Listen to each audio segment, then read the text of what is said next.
Hi, and welcome to a demonstration of the Sonic Pi Orchestra. Over the last couple of days I've been producing some software which enables me to link together very easily several computers all running Sonic Pi. I've actually got four in here. There's a Mac notebook there, there's another Mac desktop, an iMac over there, there is a Raspberry Pi over there, with a Sonic Pi soundboard on it, and right round here there's a really ancient mangled Pi with a slightly mangled screen which is running a Linux version of Sonic Pi. So these four are all on the same local network, and by using a little Python utility I've written, I'm able to convert OSC messages sent out from one of these Sonic Pis into a broadcast message which can then go to all the Pis and enable them to synchronize together. So we're going to play some music and I'll discuss briefly the software. On the screen you're looking at the moment, up here on the left hand side is the output from the Python script, and you can see that it's producing a series of broadcast messages which are sent to all of the Pis, containing information about the notes to be played and the channels they're to be played on. This Pi here is actually going to play the music. It's going to produce all the notes, send them out to this Python script where they are then broadcast, and that comes back to this Pi and to all the other three, and they each extract different parts to play. So I've got all of them running apart from the one we're looking at the moment. I'll start that running and the music will start playing, and it'll be beautifully synchronized together. So here we go, 3, 2, 1.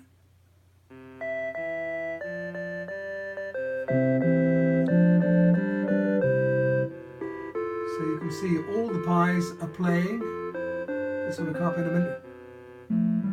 There's that part.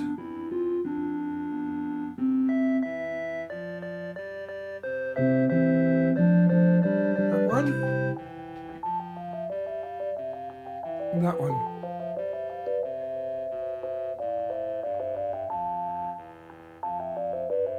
As you can see, they keep in step because all of the notes are being produced from this computer here, and they are being sent out to the script which is behind there. I'll bring it to the front again, and you can see as it scrolls along the individual messages which are being produced on that and sent out. Each of them has a series of data items. The first one is the channel which is going to be used. That's going to be channel 1 up to 9. There's 9 parts, but because I've only got 4 computers, each computer is playing 2 parts. And one of them is playing 3 parts, and that's got a separate channel sent to it to play the bass part. That's on the Linux machine round here. So the slave computers have a very simple script on it. It's just picking up broadcast message and it's playing that using a standard play function. That's exactly the same as this one here.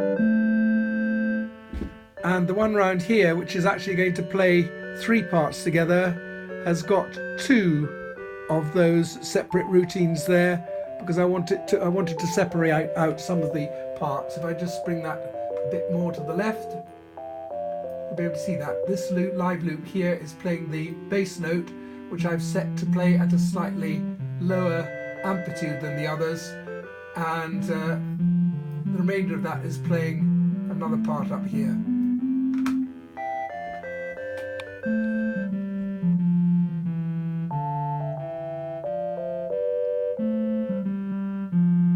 There's the Pi playing. The Pi, even with the Pi soundboard, has a slightly worse latency than the others, but that's very easy to allow for.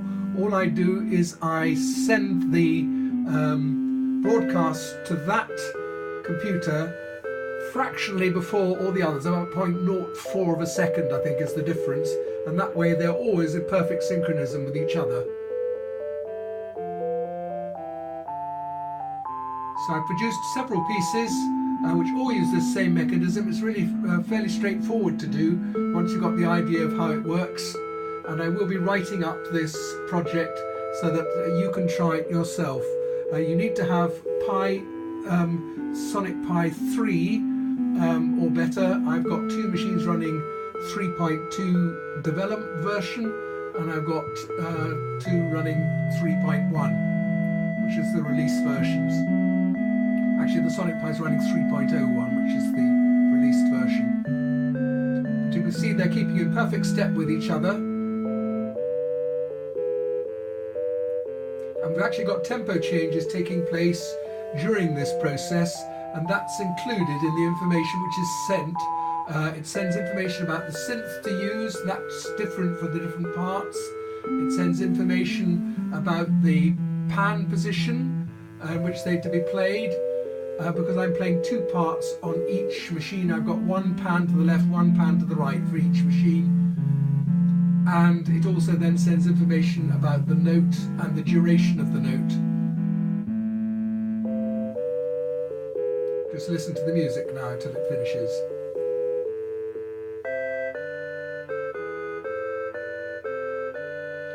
I'm looking forward to getting my hands on a larger network of Pis, and then we can have one machine per part, or indeed with a larger number, put two machines, each playing the same part.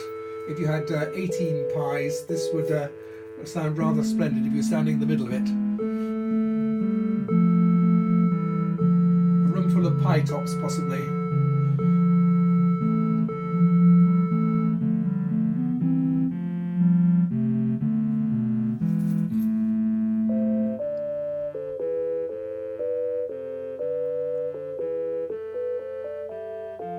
That machine not playing at the moment. It's at a rest. It'll come in a second.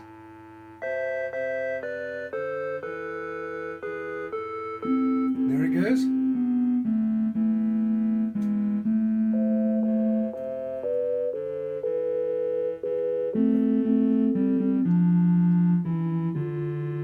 That's the Raspberry Pi. Then in comes the Linux machine over there. Having a rest. And then it starts playing again. They seamlessly join together in perfect harmony and in perfect time with each other. And all the while, the broadcast messages are being churned out with all the playing information.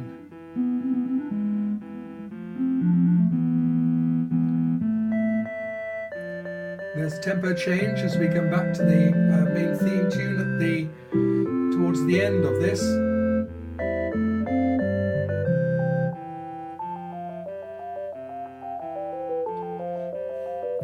The reason for the Python script is because you cannot use broadcast OSC messages directly from Sonic Pi at the moment. It would need quite a lot of hacking of the OSC sections within Sonic Pi. But this gives a very nice, easy to use workaround, and the script is really not too long and very easy to install.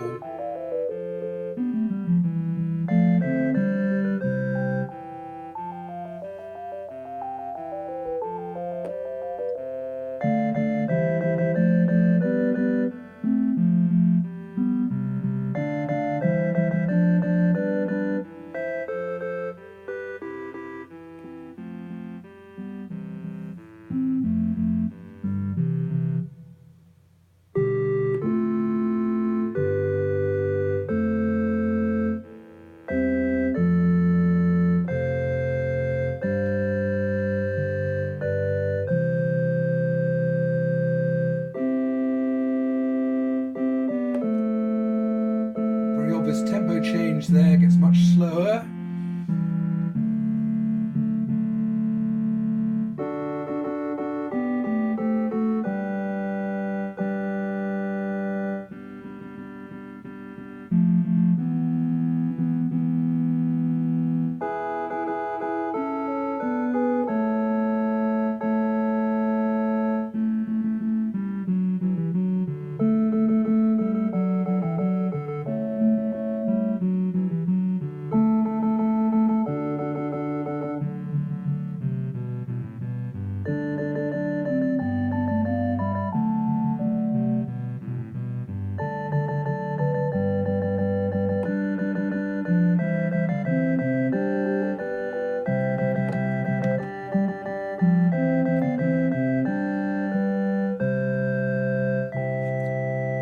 script of the little Python broadcast routine, which as you can see is not particularly long. Don't bother about trying to read it off the screen, as it will be published. And there we have the end of Beatus Vir, which was the piece you were listening to there, played in 9 parts by 4 Sonic Pi computers. Thank you very much for watching.